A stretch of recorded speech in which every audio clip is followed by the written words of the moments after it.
আজকে অনেক বাজার করলাম বা কি কি রান্না করলাম চলেন দেখে নেবেন। আজকে অনেক বাজার করলাম।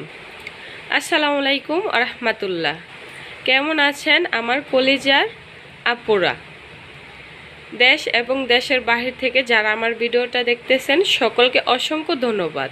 তো আজকে কি কি বাজার করলাম বা কি কি আনলাম বাজারে গিয়ে ওইটাই শেয়ার করব আপনাদের মাঝে। তো এই যে দেখতে পাচ্ছেন এখানে হলো দুধ, এটা হলো নিডু দুধ। এই দুধটা আমার ছেলেকে খাওয়াই, ওর হলো অ্যালার্জির সমস্যা, তাই এই তাজা গরুর দুধটা সে খেতে পারে না, তাই এই দুধটা খাওয়াইতে হয় আমার ছেলেকে। তো এই যে দেখেন এই দুধটার দাম ছিল প্রথমে 3000 টাকা। 3000 টাকা দিয়েই আমি আনতাম আগে, তো এখন দেখেন দামটা কত করেছে। তো এই যে দেখতে পাচ্ছেন এখানে 3500 টাকা, মানে 3500 টাকা।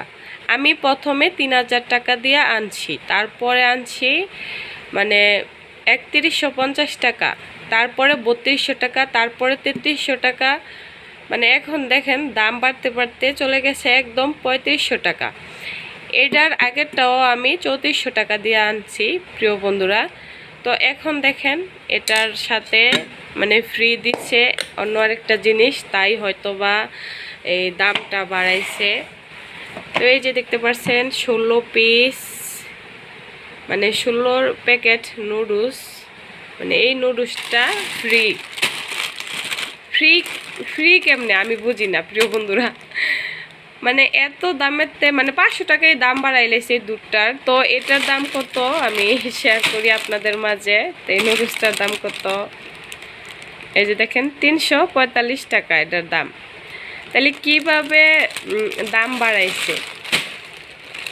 তো এই যে এইটা আর এটা মানে মূলত দুইটার দামই একসাথে যোগ করছে, মানে আমি যতটুকু বুঝলাম আর কি ওইটাই শেয়ার করলাম আপনাদের মাঝে। তো এখানে যে আমার মেয়ের বয়স 3 বছর, তো 3 বছর থেকে 5 বছর পর্যন্ত এই দুধটা খাইতে পারবো, তাই এই আমার মেয়ের জন্য এগুলো আনছি, এই দুধগুলো। তো এখানে চিনি আনছি আমি, প্যাকেট চিনি। তো এই চিনির প্যাকেটটা হলো 110 টাকা কেজি। তো এমনি খোলাটার দাম বলে 105 টাকা, তাই আমি প্যাকেটই নিয়ে আসছি। তো সঙ্গে ছেলে নাকি চানাচুর খাবে, তো চানাচুর খাইয়া ভাত খেয়া ঘুমাইতেছে। তো আজকের ব্লগটা কিন্তু রাত থেকেই শুরু করলাম প্রিয় বন্ধুরা, অবশ্যই সঙ্গে থাকবেন। আর অনেক কিছু আছে পুরো ভিডিও জুড়ে, তো অবশ্যই দেখতে থাকেন আপনারা। তো এখানে দেখেন আপেল কিনে এনেছি আমার ছেলে মেয়ের জন্য, বাচ্চাদের জন্য আপেল কিনে নিয়ে আসছি প্রিয় বন্ধুরা। এই যে দেখেন আমি কিন্তু এখানে আধা কেজি আপেল কিনে নিয়ে এসেছি, বেশি আনি নাই। এই যে দেখেন এখানে আধা কেজি আপেল নিয়ে আসা হয়েছে। তো এখানে বিস্কুট নিয়ে আসছি, মানে খিদা লাগলে তো মাঝে মাঝে এটা মনে চায়, বাচ্চারাও খায় নিজেও খায়, তো এখানে বিস্কুট নিয়ে আসছি। তো আমার ছেলে মেয়ে কিন্তু প্রতিদিনই মজা খায়, যেহেতু বাড়ির কাছেই স্কুলের পাশেই দোকান, প্রতিদিনই মজা খায়। তো এখন কি করার, বাচ্চারা মজা তো খাবেই, এটাই স্বাভাবিক। আর আমার হাজব্যান্ড শুধু বলবে যে তুমি কি করো, ওদেরকে কেন এত মজা খাওয়াও, মজা বেশি একটা খাওয়াবে না, ফল এনে খাওয়ানোর জন্য বলবে সব সময়, যে মানে সব সময় চেষ্টা করবে যে ঘরের খাবারটা আমি দেই আমার বাচ্চাদেরকে। তো এই যে আজকে আরও কি আনছি ওটা শেয়ার করি আপনাদের মাঝে। এই যে দেখতে পাচ্ছেন এখানে কাপড় নিয়ে আসছি, যেহেতু আলহামদুলিল্লাহ আমি সেলাইয়ের কাজটা শিখেছি।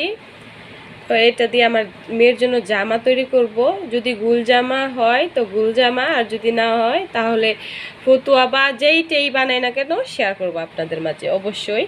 তো এই যে এগুলো দিয়ে শুধু সালোয়ার তৈরি করে দেবো আমার মেয়েকে, ছোট ছোট সালোয়ার। ছোট মানুষ অনেক সময় ময়লার মধ্যে বসে পড়ে, তাই আমি এবারকার আর কি চিন্তা করলাম আমার মেয়েকে আমি এই সালোয়ার তৈরি করে দিব। তো আজকে আবার গিয়েছিলাম হেফার, নদীর ওই পার সদর হাসপাতাল, সরকারি ডাক্তার দেখাইতে। তো আমি সরকারি ডাক্তারই দেখাই, আবার প্রাইভেটও যাই। তো এই যে দেখেন, তো সরকারি ভালো আমি মনে করি, যেটা সরকারি মেডিকেলে 10 টাকা ভিজিট দিয়ে ভালো ভালো ডাক্তার আসে ঢাকার দিক থেকে। তো আমি তেমন একটা বেশি চিনি না, কারণ আমি বেশি দিন ধরে যাই না সরকারি মেডিকেল। তো এই যে দেখতে পাচ্ছেন মা মেয়ের জন্য চুলকানির ওষুধ নিয়ে আসছি, ডাক্তার দেখাইছি আর কি। এই যে দুইজনের দুইটা প্রেসক্রিপশন লিখে দিছে ডাক্তার। তো এই যে আমার মেয়ের ওষুধ হলো এই যে এগুলো, আর এই যে সাবান দিয়ে দিয়েছে ব্যবহার করার জন্য। এই যে এগুলো হলো আমার মেয়ের ওষুধ, 2টা সিরাপ দিছে।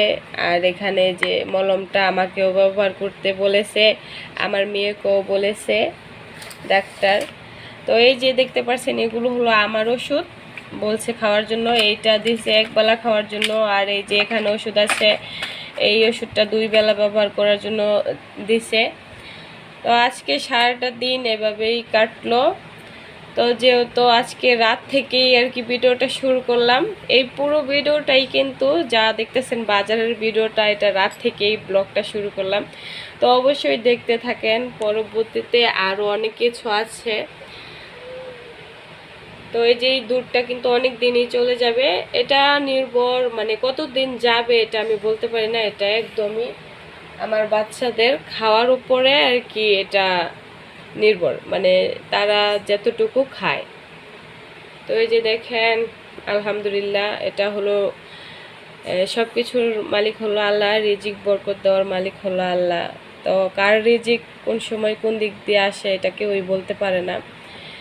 আমরা যেমন আছি আলহামদুলিল্লাহ আল্লাহর কাছে, মানুষ এতে খারাপ অবস্থায়ও থাকে। তো আমি যেমন আছি আমার বাচ্চাদেরকে যতটুকু আমার হাজব্যান্ড আছে, আমার শ্বশুর শাশুড়ি আছে, যতটুকুই খাওয়াই না কেন আলহামদুলিল্লাহ, সব কিছুর জন্যই আলহামদুলিল্লাহ আল্লাহর কাছে। তো সবাই দোয়া করবেন আমার বাচ্চাদের জন্য। তো নুডলস এবং দুধের দাম আমি মনে করি, এই যে এইখানে দেখেন লিখছে ফ্রি, আমি মনে করি যে নুডলস আর দুধের দাম মানে একই, মানে এটা দুধের সঙ্গে আর কি দামটা মিলিয়ে নিয়ে গেছে ওরা। আপনারা কি বলেন অবশ্যই কমেন্টে, মানে আপনাদের কি মতামত অবশ্যই কমেন্টে জানিয়ে যাবেন প্রিয় বন্ধুরা। তো এই ছিল আজকে আমার এই বাজারগুলো। তো চলেন আজকে কি রান্না করব ওইটাও শেয়ার করি আপনাদের মাঝে। এখন বাজে প্রায় 11টা। তো সবাইকে আমার রান্নায় নিয়ে চলে যাব, মানে দিনে যা কাজ করেছি তাই শেয়ার করব আপনাদের মাঝে। তো চলেন দেখবেন। তো আরেকটা জিনিস দেখাই, তো এই যে দেখেন আমার মেয়ের কাপড়গুলো কেমন হয়েছে অবশ্যই জানাবেন। এটা কিন্তু গস কাপড় কিনে আনছি আমি, আর এই বল ছাপা কাপড়টা কিন্তু আমার কাছে খুবই ভালো লাগে, তাই আর কি নিয়ে আসলাম মেয়ের জন্য। আর ওই যে দেখতে পাচ্ছেন আমার পিছনে আমার মেশিন, আমার খুবই ইচ্ছে ছিল যে আমিও মেশিনে মানে সেলাইয়ের মেশিনের কাজটা শিখবো। তো আলহামদুলিল্লাহ আমি শিখে নিয়েছি সেলাইয়ের মেশিনের কাজটা। অবশ্যই সবাই দোয়া করবেন। আমি তেমন ভালো কিন্তু জামা বানাতে পারি না, তো যাই হোক নিজে পড়তে পারলেই হবে, আর আমার মেয়েকে বানিয়ে দিতে পারলেই হবে। কি বলেন আপনারা? অবশ্যই আপনাদের মতামত কমেন্টে জানিয়ে যাবেন। তো সব কিছুর জন্যই আলহামদুলিল্লাহ। তো আমার ভিডিওটা কার কার কাছে ভালো লাগে সবাই আমার পাশে থাকবেন সব সময়। তো চলেন এখন রাতের ভিডিও বাদ দিয়ে এখন দিনে কি কাজ করলাম ওইটা শেয়ার করব আপনাদের মাঝে।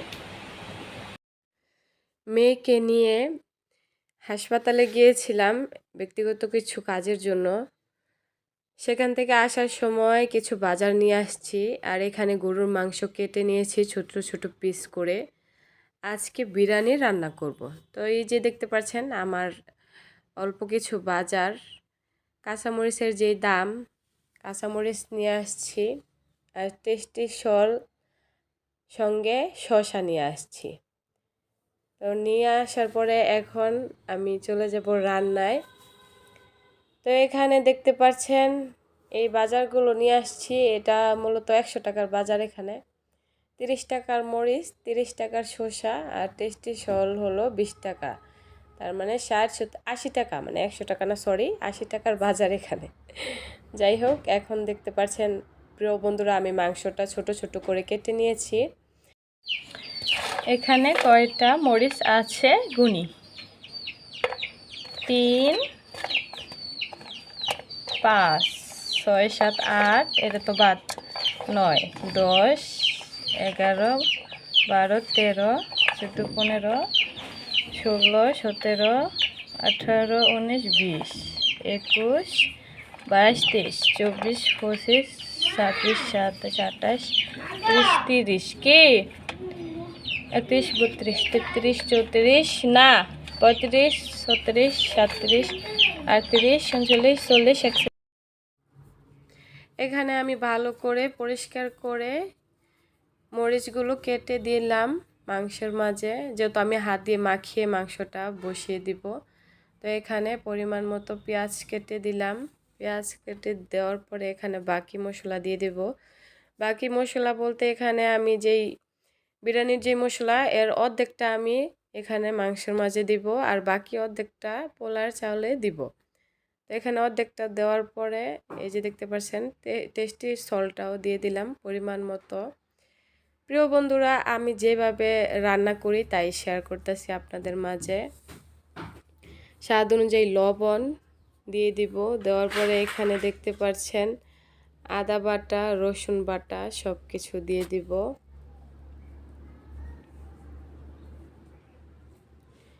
হজের ফাঁকি দিয়ে দিলাম, জিরার ফাঁকি দিয়ে দিলাম পরিমাণ মতো। এখন দিয়ে দিব এখানে রসুন বাটা।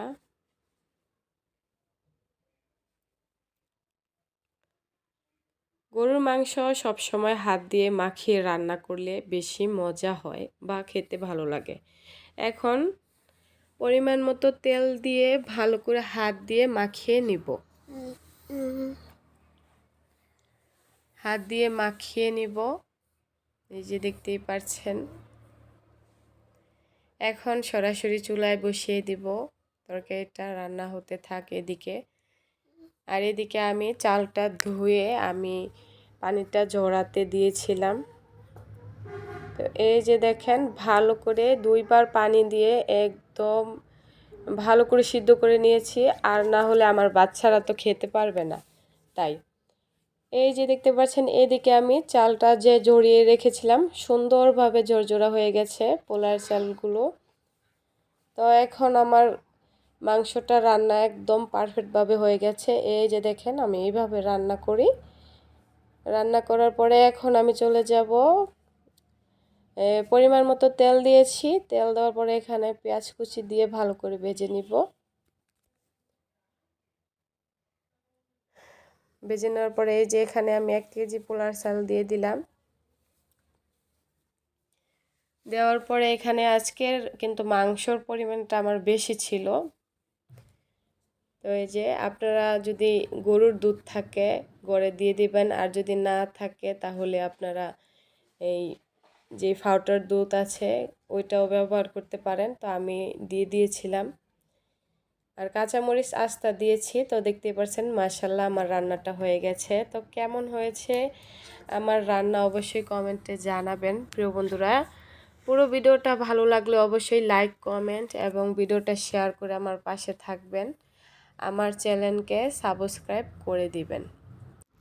যারা যারা এতক্ষণ আমার সঙ্গে ছিলেন, সকল কলিজার আপুদের এবং ভাইয়াদেরকে সবাইকে অসংখ্য ধন্যবাদ। আবারও বলছি, ভিডিওটা ভালো লেগে থাকলে আমার চ্যানেলকে সাবস্ক্রাইব করে দিবেন।